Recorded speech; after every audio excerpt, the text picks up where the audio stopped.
اللہ کی نظر میں اچھا کون ہے؟ جو نماز پڑھتا ہے یا نماز چھوڑتا ہے؟ بولو نا.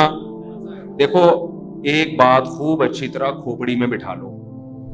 اگر آپ اچھا بننا چاہتے ہو اللہ کی نظر میں، باقی ساری چیزیں ایک طرف، اللہ سب سے پہلے توحید کے بعد یہ دیکھتا ہے کہ بندہ نماز پڑھتا ہے کہ نہیں پڑھتا، باقی سب چیزیں بعد میں. کیونکہ الحمد سے لے کے والناس تک قرآن جو اچھے لوگوں کی تعریف کرتا ہے نا، اس میں کہیں بھی ایسا نہیں ہے کہ اللہ نے اچھے لوگوں کی صفات بیان کی اور سب سے پہلے نمبر پہ نماز کا ذکر نہ کیا ہو. سمجھ میں آ رہی ہے بات؟ دیکھو اچھا شہری کسے کہتے ہیں؟ آپ گورنمنٹ سے پوچھو. اچھے شہری میں سب سے پہلے کیا آئے گا؟ وائلنس ہی نہ پھیلاتا ہو، قوانین کی پابندی کرتا ہو، پھر ٹیکس دیتا ہو، وغیرہ وغیرہ نا. تو کئی ساری صفات لکھی ہوں گی. تو اللہ جب کہتے ہیں نا میرے نیک بندے، ان میں سب سے پہلے اور سب سے زیادہ اہتمام سے اللہ جس صفت کو بیان کرتا ہے وہ کیا ہے؟ میرے نیک بندے نماز پڑھتے نہیں، نماز قائم کرتے ہیں. اس لیے یہ کسی کے دماغ میں اگر فطور ہے، معذرت کے ساتھ تھوڑا سخت لفظ استعمال کر رہا ہوں، یا خناس کا لفظ اور تھوڑا اچھا ہو جائے گا مناسب سا، کسی کے دماغ میں یہ خناس ہے، معذرت کے ساتھ تھوڑا سخت جملہ استعمال کر رہا ہوں، کہ وہ نماز پڑھے بغیر نیک بن سکتا ہے یا اچھا بن سکتا ہے، تو وہ اپنے دماغ کا بولو علاج کر. میں اکثر ایک واقعہ بتاتا ہوں. ایک خاتون کا فون آیا، میرے بھائی کا انتقال ہو گیا، بہت اچھا تھا، مجھے خواب آ رہا ہے کہ وہ جنت میں جا رہا ہے، اور خواب آ رہا ہے. میں نے کہا پھر تو یہ امید ہے انشاءاللہ بہت اچھا ہوگا، تو بس آپ بھی دعا کر دیں، لیکن خواب تو بہت اچھے آ رہے ہیں، اور بہت اچھا تھا، بہت ہی اچھا تھا. میں نے کہا کیسے بہت ہے؟ میں نے مجھے شاید کوئی بہت ہی اچھا ہوگا بھائی، اتنے اچھے تو آج کل اچھے ہوتے ہیں لیکن بہت زیادہ اچھے مارکیٹ میں ملتے نہیں ہیں. تو اس لیے میں نے مزید پوچھ لیا. میں نے کہا کیا مطلب، کیا کرتا تھا؟ بہت اچھا تھا. اس نے کہا لوگوں سے مسکرا کے بات کرتا تھا، کبھی کسی کا دل نہیں دکھایا. میں نے کہا بہت اچھا تھا. میں نے کہا نماز پڑھا کہ نہیں؟ بس نماز نہیں پڑھتا تھا، بس نماز. ان کو تو میں نے نہیں کہا بیچاری کہ میت ہوئی ہے دل خراب ہو جائے گا. میں نے کہا ان کو نہیں کہا، میں نے آپ کو کہہ رہا ہوں کہ ان کو مجھے یہ کہنا چاہیے محترمہ، یہ جو آپ کو خواب آ رہے ہیں نا جنت منت، یہ شیطانی وسوسے ہیں. آپ کہہ سکتے ہیں ہو سکتا ہے اللہ نے بخش دیا. دیکھو ہو سکنے کو تو دنیا میں سب بہت کچھ ہو سکتا ہے. الحمد سے لے کے والناس تک جو قرآن بیان کر رہا ہے وہ وحی وہ ہے جو یقینی ہے، اور خواب یقینی وحی نہیں ہے. تو اس یقینی کے مقابلے میں غیر یقینی کو ہم کیسے چھوڑ دیں؟ یعنی غیر یقینی کے مقابلے میں ہم یقینی کو کیسے چھوڑ دیں؟ تو یہ تو اپنا تخیل بھی ہو سکتا ہے. میں نہیں کہہ رہا کہ اللہ نے اس کو جہنم میں بھیجا، یہ تو اللہ ہی بہتر جانتے ہیں. بے نمازی کے لیے اللہ نے قرآن میں کہیں بھی رحمت کا، مغفرت کا تذکرہ بولو نہیں کیا. ایک حدیث سنا کے بیان ختم کرتا ہوں. نبی صلی اللہ علیہ وسلم نے فرمایا جب جہنمی جہنم میں چلے جائیں گے، جنتی جنت میں چلے جائیں گے، تو جنتیوں میں جو رشتہ دار جن کے جہنم میں ہوں گے نا، جنتی اللہ سے سفارش کریں گے ان رشتہ داروں کے لیے، اور سفارش میں یہ الفاظ کہیں گے، اے اللہ ہمارے کچھ مسلمان کانوا یصلون معنا، جو ہمارے ساتھ مسجدوں میں نماز بھی پڑھتے تھے، ویصومون معنا، ہمارے ساتھ رمضان کے روزے بھی رکھتے تھے، لیکن آج اپنے گناہوں کی وجہ سے وہ جہنم میں ہیں، ان کو نکال لے. کیا مطلب؟ یہ تو ہے ہی نہیں کہ نماز نہیں پڑھتے تھے، بھائی مسلمان تھے تو نماز تو تھا ہی، لیکن اور کچھ خرابیاں تھیں جن کی وجہ سے سزا مل رہی ہے. کہیں بھی قرآن میں اس کا تذکرہ نہیں ہے کہ بے نمازی ہو اور جنت میں ہو. سمجھ میں آ رہی ہے بات کہ نہیں آ رہی؟ میں کسی پہ جہنم کا فتویٰ نہیں لگا رہا، یہ تو اللہ کا کام ہے کس کو جنت دے. قانون اور ضابطہ یہی ہے کہ بے نمازی کے لیے جنت نہیں ہے. یہ اسلام کی پہلی علامت ہے نماز. آپ کو پڑھنی پڑے گی چاہے آپ دل سے خوش ہو یا نہ ہو، آپ کو اور جماعت سے پڑھنی پڑے گی آپ کو. تو یہ وہ حق کا راستہ ہے جس میں سب سے پہلے شیطان رکاوٹ ڈالتا ہے، اور اس کے بعد آپ کا اپنا نفس، اور تیسرے نمبر پہ کلچر. ہر حق میں 3 رکاوٹیں کھڑی ہوتی ہیں. تو نماز بھی حق کا راستہ ہے یا نہیں ہے؟ اللہ کہتے ہیں میں نے پیدا کیا، میں صبح و شام رزق دیتا ہوں، تو میرے در پہ آ کے حاضری کیوں نہیں دیتے؟ اور ہر دفعہ اعلان کروایا جا رہا ہے حی علی الصلاۃ حی علی الصلاۃ. کسی حکم میں ایسی اناؤنسمنٹ دیکھو. رمضان کا اعلان ہلال کمیٹی کی طرف سے ہوتا ہے, خدا کی طرف سے بولو نہیں ہوتا. اللہ نے کوئی ورڈنگ نہیں بتائی کہ یہ نا نا نا. زکات کا اعلان کسی کی طرف سے بھی نہیں ہوتا. اسٹیٹ بینک ایک اناؤنسمنٹ کر دیتا ہے کہ چاندی اتنے روپے تولے اور فرسٹ رمضان کو زکات کٹ جائے گی. اللہ کی طرف سے اناؤنسمنٹ کا کوئی انتظام بولو نا یار نہیں ہے. ماں باپ کے حقوق, ان کے ساتھ حسن سلوک فرض ہے, لیکن اللہ کی طرف سے کوئی یاد دہانی مسلسل قرآن میں اللہ نے لکھ دیا, بس الگ سے اناؤنسمنٹ نہیں ہے. حج کی الگ سے اناؤنسمنٹ ہے کوئی اللہ کی طرف سے. نماز واحد حکم ہے. فجر میں اللہ نے مؤذن کو کہا کہ اعلان بھی کرو زور سے, اونچی آواز سے, اور ورڈنگ بھی تمہاری نہیں ہوگی. جو الفاظ میں بتاؤں گا ان الفاظ میں لوگوں کو بلانا ہے. ایسا نہ ہو تم اپنے الفاظ میں کہو, لوگ اس کو تمہاری دعوت سمجھیں گے, لوگ مولوی صاحب کا بیان سمجھیں گے اس کو. لوگ کہیں گے مولوی صاحب نصیحت کر رہے ہیں. اگر اللہ مؤذن کو اجازت دیتے تھے بھائی لاؤڈ اسپیکر پہ کھڑے ہو کر لوگوں کو یاد دہانی کراؤ اخفل طریقے سے کہ لوگوں نماز کے لیے آ جاؤ, لوگ اس کو اللہ کا بیان سمجھتے یا مؤذن کا؟ کہتے یار یہ اپنا ہے. اللہ نے کہا نا نا نا نا نا, جو الفاظ میں نے بتائے ہیں ان میں ایک لفظ بھی دائیں بائیں 4 دفعہ اللہ اکبر کہنا ہے, 5 دفعہ نہیں, 3 دفعہ نہیں, اللہ اکبر ہی کہنا ہے. اللہ کبیر نہیں کہنا, اللہ اعظم نہیں کہنا, اشہد ان لا الہ الا اللہ کہنا ہے. اب لا الہ الا اللہ کے بعد کوئی محمد رسول اللہ لگا سکتا ہے؟ نا نا نا, جو ورڈنگ میری ہے وہ, پھر اشہد ان محمد رسول اللہ, پھر حی علی الصلاۃ, یہ بھی 2 دفعہ کہنا ہے. 3 دفعہ کہنے کی بھی اجازت نہیں, 1 دفعہ کہنے کی بھی اجازت نہیں. پھر حی علی الفلاح. اب مؤذن کے حی علی الفلاح آج میں پہلے کر دیتا ہوں, حی علی الصلاۃ آج میں بولو بعد میں. نا نا نا, اللہ نے کہا تیرا کام ہے, تو میری طرف سے متعین ہے, یہ اناؤنسمنٹ میری طرف سے ہوگی. کیوں؟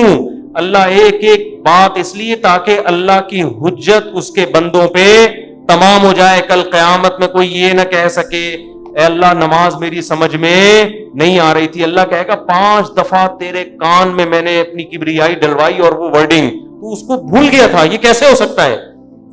میرے بھائی چھوٹا حکم نہیں ہے, چھوٹا حکم نہیں ہے. ایمان اور کفر کا مسئلہ یہ, ابھی سے عزم کرو, ابھی سے پابند. اگر سستی ہو رہی ہے سستی کا علاج کرو. آج موٹیویشنل اسپیکر آپ کو بتا رہے ہیں سستی کا علاج کیا ہے. وہ آپ کو پیسہ کمانے میں جو سستی ہو رہی ہے نا اس کا علاج بتا رہے ہیں. آپ سارا دن سوتے پڑے رہو, مر جاؤ گے بھوک سے, زیادہ زیادہ یہی ہوگا, کم نقصان ہوگا آپ کا. لیکن قیامت کے دن جو اللہ سب سے پہلے آپ سے پوچھے گا وہ کیا پوچھے گا؟ وہ نماز کا پوچھے گا کہ میں نے پیدا کیا تھا اور میں نے بار بار پیدا ہوتے ہی کان میں اذان دلوا دی, پیدا ہوتے ہی. اس کو ہلکا سمجھنا شروع کر. خواتین جا رہی ہیں شاپنگ کرنے, نماز گول. سفر پہ جا رہے ہیں, نماز گول. تو سفر میں ہی تو پتہ چلتا ہے نماز کا, شاپنگ کے دوران ہی تو پتہ چلتا ہے نماز کا. تو آج سے عزم کرو میرے بھائی. اور میں ایک نسخہ بتا دوں, جس نے فجر کی نماز جماعت سے پڑھ لی, اس کا مطلب باقی نمازیں بھی کیسے پڑھتا ہے وہ؟ جماعت سے پڑھے. فجر پڑھ لی نا, اس کا مطلب باقی نہیں چھوڑے گا. پھر فجر کو فوکس کر لو. اور جی ہاں, فجر میں تو اللہ نے ایک اور الفاظ اضافہ کروا دی نا, الصلاۃ خیر من النوم. کتنے پیارے الفاظ ہیں, کتنی میٹھی نیند سو رہا ہوتا ہے. اللہ نے بتا دیا. دیکھو اللہ میاں نے بھی کیسا کام کیا. مؤذن کو بولا بولنا ہے, گھر میں لٹھ لے کے نہیں پہنچا. ہم اگر کسی کو سمجھائیں, 1 دفعہ سمجھائیں گے آ جا نماز کے لیے, دوسری دفعہ سمجھیں, تیسری دفعہ غصہ آئے گا نا, جا کے تھپڑ لگا دیں گے. ابے میں تجھے سمجھا رہا ہوں, تیری کھوپڑی میں بات آ نہیں رہی ہے. یا آپ بیگم کو ایک بات سمجھا رہے ہو, بیگم چائے میں تھوڑا چینی کم ڈالا کرو, تم ویسے اتنا میٹھا بولتی ہو کہ چائے میں میٹھے کی ضرورت نہیں ہے. پھر وہ چینی زیادہ ڈال رہی ہے, پھر چینی زیادہ, پھر آدمی کو غصہ آتا ہے نا. یہی تھوڑی کہ ہمیشہ ایک ریکارڈنگ چلا کے چلا جائے گا, چینی کم ڈالو, چینی کم ڈالو. ایک دن 5 6 7 8 دفعہ آ کے اس کو غصہ آئے گا کہ بھائی بولا ہے کم ڈالو, نمک کم ڈالو, 1 دفعہ 2 دفعہ 3. لیکن اللہ کا اصول دیکھو. اللہ نے کہا مؤذن سے فجر میں اعلان کر دینا, حی علی الصلاۃ حی علی الفلاح الصلاۃ خیر من النوم. نماز نیند سے بہتر ہے. بس بتا دینا, گھر میں ڈنڈا لے کے نہیں پہنچنا. نہ سونے تو جو پڑا ہوا ہے. کیوں؟ لا تحسبن اللہ غافلا عما يعمل الظالمون. قرآن کہتا ہے ظالم جو کچھ کر رہا ہے اللہ کو اس سے غافل مت سمجھو. اللہ غافل نہیں ہے, اللہ حجت تمام کر رہا ہے, ابھی نہیں پوچھے گا. اگر پکڑنا شروع کر دے تو پھر آزمائش نہیں ہے. پکڑنا شروع کر دے اللہ تعالیٰ پھر تھوڑی آزما. ابھی تو اللہ کہہ رہے ہیں جو سو رہا ہے سونے دو. جو میرے نیک بندے ہوں گے نا, جن کو پتا ہے کھلاتا اللہ ہے پلاتا اللہ ہے, وہ اس آواز پہ کان دھریں گے, وہ اسے سنیں گے. یار یہ بار بار کیا کہا جا رہا ہے؟ غیر مسلم بھی سنتے ہیں اذان, پتہ ہے آپ کو, وہ بھی غور کرتے ہیں یہ کیا ہو رہا ہے, بار بار کیوں مسلمان اناؤنسمنٹ کرتے ہیں. لیکن ہم اس اناؤنسمنٹ کو سن سن کے ہمارے کان سن ہو گئے ہیں. تو ہم اس خوش فہمی میں ہیں کہ اللہ تعالیٰ مؤذن کو آٹو پہ کر کے معاذ اللہ بھول گیا ہے. جیسے بٹن دبا کے بعض دفعہ آدمی بھول جاتا ہے نا, تو اللہ مؤذن کا بٹن دبا کے شاید بھول گئے ہیں. اللہ کو تو پتہ ہی نہیں کہ اس آواز کو نہ کوئی سن رہا ہے نہ کوئی اس پہ لبیک. 2-4 آدمی بیوقوف سے مسجد میں آ جاتے ہیں. وہ میں مذاق میں کہہ رہا ہوں, ایسا نہ ہو ہمارے نمازی بولے ہم کو بیوقوف کیوں بول رہے ہو. مطلب وہ میرا مقصد اس سے یہ ہے کہ وہ جو ایک آدمی تھا نا, ایک مولوی صاحب تھے مسجد میں, تو کسی دیہاتی کا بیل آ گیا یا کٹا آ گیا مسجد میں, تو مؤذن صاحب نے اس کٹے کو مارنا شروع کیا. تو دیہاتی بھاگتا ہوا آیا, بولا مولوی صاحب یہ بے زبان جانور ہے, مسجد میں بھولے سے آ گیا, کبھی مجھے دیکھا آپ نے مسجد میں؟ یہ تو بے زبان بے عقل آ گیا, کبھی مجھے دیکھا؟ یعنی میں عقل مند ہوں, میں تھوڑی آتا ہوں. تو جو بیچارے چند آ رہے ہیں وہ لوگ ان کو بیوقوف سمجھتے ہیں. تو اللہ میاں نے اناؤنسمنٹ کرا کے نا یاد دہانی بار بار کرا رہے ہیں. تو اب ہم یہ سمجھتے ہیں کہ چند بیوقوف ہیں جو اللہ کی دعوت پہ لبیک کہہ کے نماز پڑھنے آ جاتے ہیں. بیوقوف لوگ ہیں, ایکچولی ان کو تو کوئی گھر میں کام دھندا ہے نہیں, بیوقوف لوگ ہیں تو اس لیے آ جاتے ہیں مسجد میں. اصل تو جن کا قوم کے وسیع تر مفاد میں بھی کام کرنا ہے, ایکچولی ترقی کرنی ہے, بزنس کرنا ہے, ایجوکیشن ہے, کل پیپر ہے, وہ اگر فجر میں اٹھیں گے تو پیپر کی نیند پوری نہیں ہوگی, پیپر میں پیچھے رہ جائیں گے. جب رمضان کا روزہ غامدی صاحب کے نزدیک پیپر کی وجہ سے چھوڑنا جائز ہے تو فجر کی نماز کی کیا اوقات بنتی ہے؟ تو ایکچولی کر کے ایک دن موت کا فرشتہ آئے گا, بولے گا چل پتلی گلی سے نکل. پھر آدمی کہے گا میرا پلاٹ, میری جائیداد, میرا گھر, یہ سب ختم. تبلیغ جماعت میں وہ ہے نا حضرت مولانا کیا نام ہے ان کا, جو اجتماع میں بڑا اچھا بیان کیا تھا, انہوں نے بڑی پیاری بات کی, مولانا عباد اللہ صاحب, بڑی پیاری بات کی انہوں نے بیان میں, کہ لوگ کہتے ہیں ہم تبلیغ میں وقت لگائیں گے جب ہم سیٹ ہو جائیں گے. اس طرح لوگ کہتے ہیں ہم دین کی طرف یا نماز کی طرف آئیں گے جب ہم کیا ہو جائیں گے, ذرا سیٹ ہو جائیں. یار ایک فکروں سے تو آزاد ہوں, بھی تو شادی بھی ہے, پہلے جاب ہے, پھر بزنس ہے, جب سیٹ ہو جائیں گے نا سارے کاموں سے. وہ کہتے ہیں آدمی سیٹ کبھی بھی نہیں ہوتا. وہ سیٹ کیسے ہوتا ہے, انہوں نے بڑی پیاری مثال دی. ایسے سیٹ ہوتا ہے کہ وہ کہتا ہے میں سیٹ ہوں گا, ہو نہیں رہا, ایک مسئلے کے بعد دوسرا مسئلہ, دوسرے کے بعد تیسرا مسئلہ, ہوتے ہوتے ایک دن موت کا فرشتہ آتا ہے اور بالآخر اس کو قبر میں اتار دیتا ہے. پھر اس کے رشتے دار اس کو قبر میں اتارتے ہیں اور دیکھتے ہیں اس کو قبلہ رخ کر کے ذرا صحیح طرح سے لٹاؤ. صحیح طرح سے لٹانے کے بعد پھر کیا کہتے ہیں, اب سیٹ ہے. مردے کو کہتے ہیں نا اب یہ کیا ہے, اب سیٹ ہے, اب مٹی ڈال. اس سے پہلے پتھر نہیں رکھتے قبر میں جب تک مردہ سیٹ. بھائی مردہ ٹیڑھا میڑھا قبر میں پڑا ہوگا تو کوئی مٹی ڈالتا ہے؟ پہلے سیٹ کرتے ہیں نا اس کو, تمیز سے سیٹ کرنے کے بعد سب بیک زبان بولتے ہیں گورکن سے, اب پتھر رکھ دو, اب کیا ہے, اب سیٹ ہوا ہے. لیکن اب سیٹ ہونے کا فائدہ بولو, اب نہ تیرے قبر میں اذان کی آواز آئے گی تجھے, نہ کوئی الصلاۃ خیر من النوم سمجھائے گا, اور تیری جائیدادوں کو پیچھے لوگ کرنے والا سمجھ کے پھوڑ رہے ہوں گے. 2-4 دن یاد کریں گے ہمارے ابا نے ہمارے لیے بحریہ ٹاؤن میں کتنا اچھا پلاٹ بنایا, ہمارے ابا بہت اچھے تھے, کیوں چلے گئے دنیا سے. 3-4 دن کے بعد ویلیاں لگاتے ہوئے پھر رہے ہوں گے آپ کے بچے, کون سے ابا کہاں گئے, کیا ہوا, کوئی نہیں یاد کرے گا میرے بھائی. 4 دن میں سب بھول بھلائیاں. اور اولاد کو دین نہیں سکھایا وہ تو چوتھے دن ہی بھول جاتی ہے, دین سکھایا تو کم از کم موت تک دعاؤں میں یاد رکھ رہے ہوتے ہیں.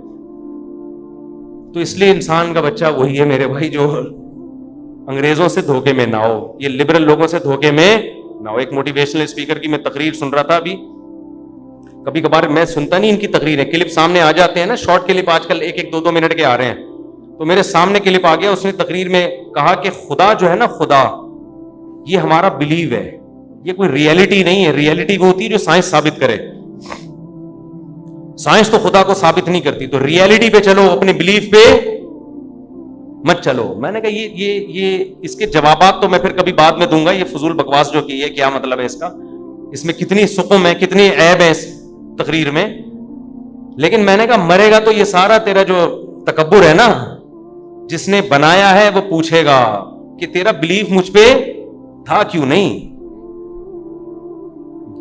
تو سائنسدانوں کو تو مانتا ہے, بنی ہوئی چیزوں کو دیکھ کر کہتا ہے کسی سائنٹسٹ نے یا کسی میکینک نے بنائی ہے, اور وہ میکینک خود بخود کیسے بن گیا.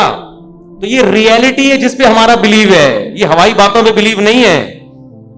یہ گراؤنڈ ریئلٹی ہے خدا کا وجود, جس پہ ہم کیا کرتے ہیں, بلیو رکھتے ہیں. یہ بلیو اور ریئلٹی دو الگ الگ چیزوں کے نام بولو نہیں ہے.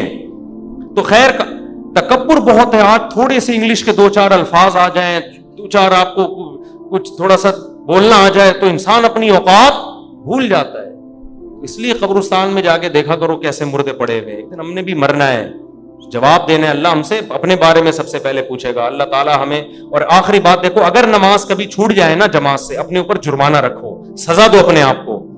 ایسے اپنے آپ کو ڈھیلا نہ چھوڑ دو کہ عزم کرتے میں پڑھوں گا پھر چھوٹ جاتی ہے. کچھ سزا تو دو اپنے آپ کو. فجر جس دن چھوٹ جائے ناشتہ گول, ناشتہ نہیں. حضرت حکیم اختر صاحب رحمہ اللہ فرمایا کرتے تھے جس کی فجر چھوٹ جائے وہ کس منہ سے ناشتہ کرتا ہے, اس کو تو غیرت آنی چاہیے. تو یہ پراٹھے اور کباب کھا رہا ہے, جس خدا نے تجھے دیے ہیں اس نے تو تجھ سے صرف اتنا سا معاوضہ مانگا تھا کہ فجر میں حاضری دے دے. اب کس نعمتیں تو پھوڑ رہا ہے مزے سے بیٹھ کے, تھوڑا سا اللہ کا حق ہے وہ ادا کرنے کے لیے تیار نہیں ہے. تو کچھ تو سزا دو میرے بھائی. اللہ ہمیں عمل کی توفیق عطا فرمائے. وما علینا الا البلاغ.